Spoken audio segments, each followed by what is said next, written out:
every brother that's caught in the crossfire. That's caught in the crossfire. Without mercy. How's it going, everybody? Alninio here, and today we're going to be talking about Katarina's scaling, comparing the old Katarina to the new Katarina in terms of scaling on her abilities, and just how strong she is overall. What are the differences? So we're going to get to that. On the left, you have the old Katarina. On the right, you have the new Katarina. This we're going to go through in detail for every ability and its scaling wise, so that people just have an idea of how strong is the new Katarina. So, let's begin. So firstly, we will talk about her passive. The old Katarina passive, as we all know, it resets all her abilities within 3 seconds of their death, and it reduces all her cooldowns by 15 seconds. That's pretty standard. And this passive actually still applies to the new Katarina. It's still there, but there's an addition to the daggers.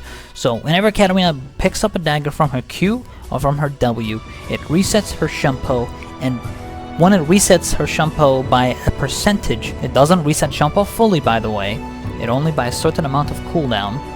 Once she does pick up the dagger, she then spins, just like her old Sinister Steel, and her spin does a lot more damage than current Sinister Steel. So that's definitely an upside from the old Sinister Steel. So it deals 75 to 285 based on level, but the wiki actually made a mistake here. They say 125% bonus AD, which is actually, as confirmed here by Catastrophical, who is a Diamond Katarina player. He actually tested this and he said, no, this is wrong. The wiki ratios aren't completely correct. The scaling on the passive should be 100%, should be 100% base AD, 55, 70, 80, 85%, 100 AP at level 1, 6, 11, and 16. So the based on level part is correct. However, they actually say that it's 100 base AD of percentage and not 125 bonus AD.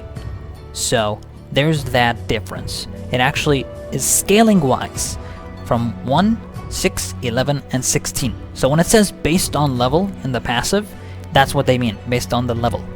Like 1, 6, 11, and 16. It goes up once you hit those levels.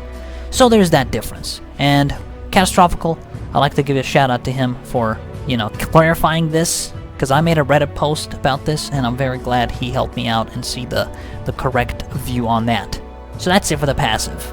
Here, we have the old Katarina Q and the new Katarina Q.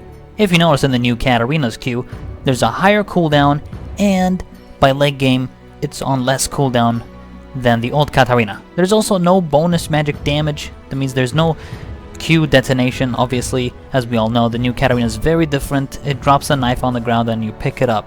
So damage-wise, Q is higher, but it has a less AP scaling, because I think with the new Sinister Steel spin, it actually just compensates for that, and the spin just does a lot more damage than it used to. So that's really, really nice to see.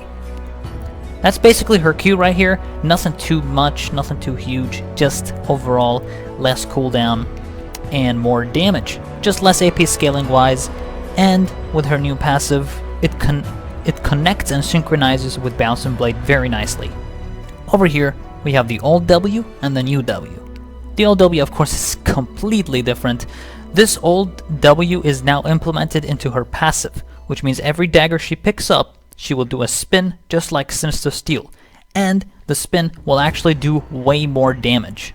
Her new W gives her move speed, so that's obviously still there with her old W, but the movement speed is a lot higher than the old W. So Sinister Steel does not give you move speed anymore inside her passive. Instead, now you have movement speed where you don't have to hit a target, and it drops a knife on the ground which can be picked up so that you can Sinister Steel, which is awesome. So overall, I think this ability is good and adds a new playstyle for Katarina. It adds a new way of playing around team fights. Just overall, it's very different. So scaling wise, not much difference here because the old Sinister Steel is implemented into her passive, and W, you can't really compare these two items in what they do.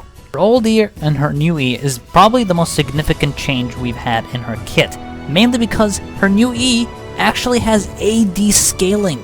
by 65%, which is actually pretty massive. Now, the AP percentage ratio still exists, 25% AP, the same with old Katarina, 25% AP, except it has, Shampoo typically would have more damage, even though it says it does less damage. It actually does more damage when you go AD path as well. So overall, I found that pretty interesting. So this definitely will probably introduce some new things into her playstyle. Overall, Shampoo does more damage, and it's very ideal now because it's more ideal to her kit because it resets Shampoo whenever you pick up a dagger, and it scales through every point in Shampoo. So it will be 78 to 84 to 90 to 96% if you read at the end right there with the new Katarina. It reduces Shampoo's cooldown. It does not fully reset Shampoo when you pick up a dagger. It only reduces the cooldown of it, and it goes up per level. So I would probably say maxing Shampoo second seems kind of ideal just by reading this, because you typically want Shampoo quickly up and to deal more damage.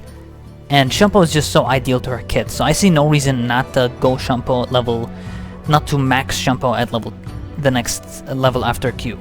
Finally, we have her new ultimate, Death Lotus, which is ideal to her playstyle. It's ideal to her kit. We've all known and loved Katarina to be the one that spins to win, spins to kick ass, so here it is. 19% AP ratio on her new Death Lotus and 22% bonus AD.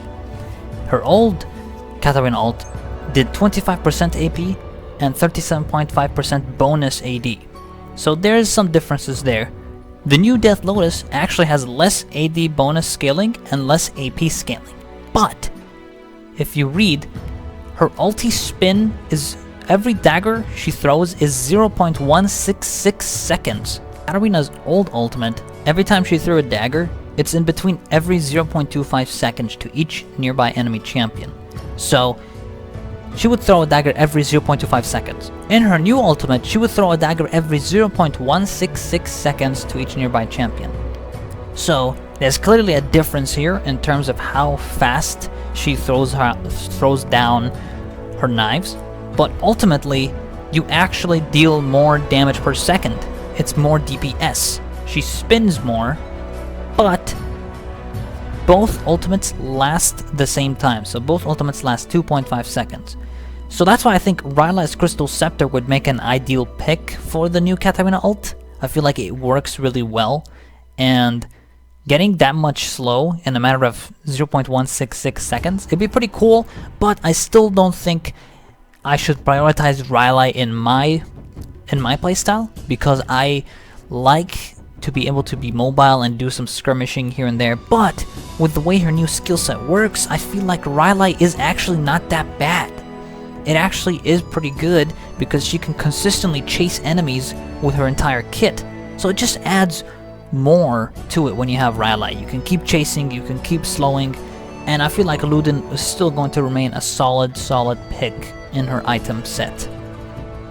That is about it, guys. Thank you so much for watching this video. I just want to let everyone know before I go that I am updating constantly with the new Katarina.